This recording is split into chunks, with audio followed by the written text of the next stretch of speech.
तेजस्वी प्रकाशचा जर हा किस्सा तुम्ही ऐकला तर तुम्ही सुद्धा डोक्याला हात लावाल। अभिनेत्रीने मध्यरात्री कॅबवाल्याचा फोन खाडीत फेकला होता, पण त्याचं कारण हे असं होतं। अभिनेत्री मध्यरात्री फ्लाईटवरून आली आणि त्यानंतर तिने कॅब बुक केली। कॅब बुक केल्यानंतर तिने जो रस्ता मॅपवर दाखवत होता त्यानुसार ती जात होती, पण एका राईट टर्नला जो ड्रायव्हर होता त्याने सरळ गाडी नेली। यानंतर दोघांची त्यावरून भांडणं झाली। तिचं म्हणणं होतं की तू यू टर्न घे आणि पुन्हा राईट टर्नला जा, पण त्याने ते ऐकलं नाही। त्यानंतर एका खाडीच्या ब्रिजवर त्याने गाडी थांबवली आणि कोणाला तरी फोन लावून तो बाहेर उभा होता।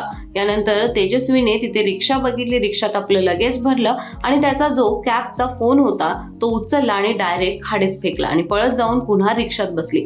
यानंतर जेव्हा तिला काही दिवसांनी पुन्हा कॅब करायची होती, ज्यावेळी तिने फोन घेतला आणि कॅब घेत होती त्यावेळी तिला बॅड पर्सन म्हणून असा मेसेज आला। यानंतर तिने फोन करून कंप्लेंट केली की माझ्यासोबत असं घडलं होतं आणि त्यामुळे तुम्ही त्याच्यावरही कारवाई करा।